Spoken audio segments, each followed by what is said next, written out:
a 17. Lucas 7, verso 11. Em dia subsequente, dirigia-se Jesus a uma cidade chamada Naim, e iam com ele os seus discípulos e numerosa multidão. Como se aproximasse da porta da cidade, eis que saía o enterro do filho único de uma viúva, e grande multidão da cidade ia com ela. Vendo-a o Senhor, se compadeceu dela e lhe disse: não chores. Chegando-se, tocou o esquife e, parando os que o conduziam, disse: jovem, eu te mando, levanta-te. Sentou-se o que estivera morto e passou a falar. E Jesus o restituiu à sua mãe. Todos ficaram possuídos de temor e glorificavam a Deus, dizendo: grande profeta se levantou entre nós, e Deus visitou o seu povo. Esta notícia a respeito dele divulgou-se por toda a Judéia e por toda a circunvizinhança. Vamos ter uma palavra de oração.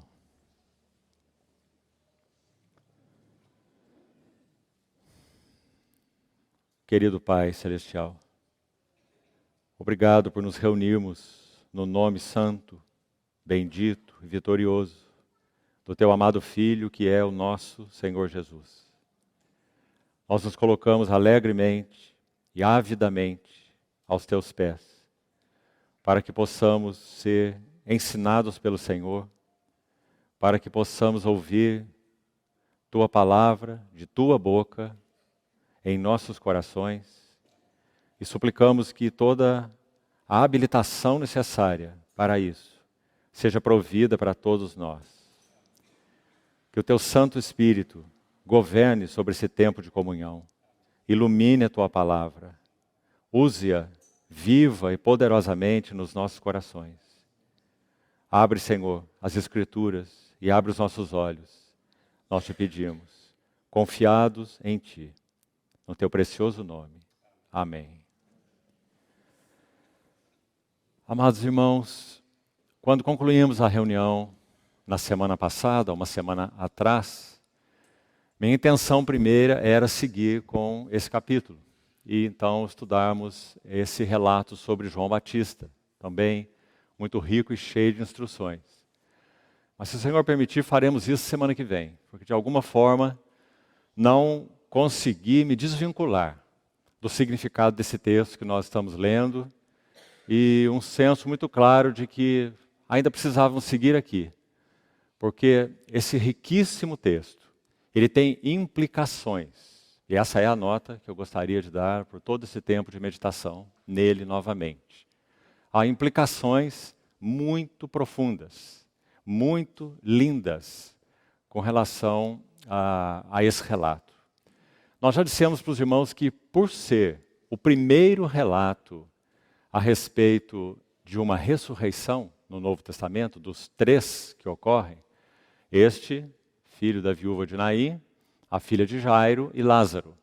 E por este ser o primeiro, então, sem dúvida, ele estabelece conceitos, verdades, princípios que são extremamente importantes, além de maravilhosos. Então nós tivemos a oportunidade de ver algumas coisas na reunião há uma semana atrás e tivemos a oportunidade de ver alguma coisa a mais no domingo pela manhã, para os que estiveram aqui. Mas ainda há outras implicações, tão preciosas quanto as que já vimos, que então eu gostaria de extrair desse texto ainda antes de prosseguirmos. Então, é muito interessante como que Lucas, ele faz um registro aqui, vai um pequeno desafio, especialmente para os jovens que têm compartilhado essa mesma palavra nos sábados à noite. Lucas tem um gozo, ele se delicia em registrar as interações do nosso amado Senhor Jesus com mulheres. E essas interações são registradas de uma maneira única por Lucas.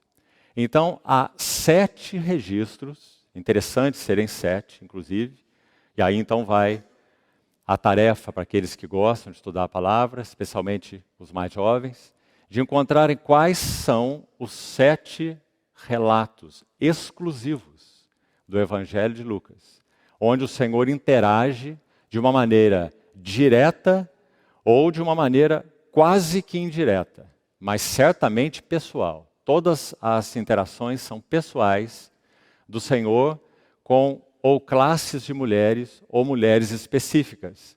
7 interações exclusivas do Evangelho de Lucas. Meus irmãos, isso não é apenas uma curiosidade. Nós sabemos muito bem qual era o conceito que as mulheres tinham em geral, especialmente nos tempos do Novo Testamento. Elas eram pouco mais do que escravas. Nosso Senhor Jesus foi a pessoa divina, humana, que realmente colocou a mulher no seu real significado.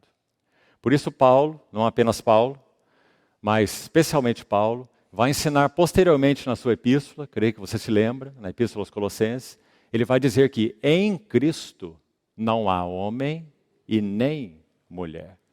Ele vai ensinar na primeira epístola aos Coríntios, no capítulo 11, essa dignidade da mulher como sendo ambos criados, feitos, moldados pelas mãos do Senhor, o homem diretamente e a mulher retirada dele. Vai dizer que a mulher é glória do homem. Isso era algo simplesmente desconhecido no contexto em que a palavra do Senhor foi escrita, no contexto de 20 séculos atrás. Então Paulo vai dizer, a mulher é glória do homem, e Lucas, como já falamos, é um gentio, um grego, e que teve então uma delícia particular, movido pelo Espírito Santo, em registrar 7 interações únicas do seu Evangelho. Uma delas eu gostaria de citar, então você vai ficar com o desafio para 6. E uma delas quero citar. Além de Lucas registrar de maneira única essas 7 interações com mulheres, Lucas também tem uma outra especialidade. E essas duas, vou citar qual é a outra aqui, estão unidas nesse relato da ressurreição do filho da viúva de Naim. E a outra especialidade de Lucas, e você também pode, se quiser assumir esse outro desafio, estudando esse evangelho, Lucas registra atos de poder do Senhor que não foram solicitados. Então essas duas características são proeminentes no evangelho de Lucas. Milagres, atos de poder, de graça, claro, particulares, especiais, que não foram solicitados. E as interações específicas, como já falamos, com mulheres e a maneira como o Senhor se relacionava com elas, onde Ele as colocava, qual era essa especificidade da relação do Senhor com mulheres. É algo muito lindo nesse Evangelho de Lucas. Então deixe-me citar um para os irmãos, e aí você vai ver nesse relato, como também em um outro aqui ou ali dentre os 7, essas duas características juntas. Lucas 13, versículos 10 em diante, se você quiser abrir a palavra enquanto comento. Lucas capítulo 13, o Senhor vai registrar de uma maneira, Lucas vai registrar uma ação do Senhor, única também, só registrada por Ele, e tão preciosa, porque essa mulher que está registrada aí no capítulo 13, é dito que ela era possessa de um espírito de enfermidade. Então já temos duas coisas aí terríveis. Ela tanto estava possessa, endemoninhada, quanto esse espírito, nesse caso, gerou nela uma doença específica. Então ela estava possessa de um espírito de enfermidade. E o relato é tão precioso, vai chegar a hora oportuna, não hoje, quando estivermos lá, de analisarmos com detalhes, e você vai ver que é figura da restauração plena que o Senhor realiza no homem sem Deus. Em diversos aspectos específicos desse relato. Então é dito que essa mulher andava encurvada, que ela estava assim possessa há 18 anos, você pode imaginar isso? 18 anos, encurvada, e o verso 11 de Lucas 13 acrescenta assim, sem de modo nenhum poder endireitar-se. Então quando você lê o relato todo, você vai ver que ela não requereu nada do Senhor. até porque ela estava endemoniada. Então o Senhor é que se aproxima dela, e então o Senhor a restaura.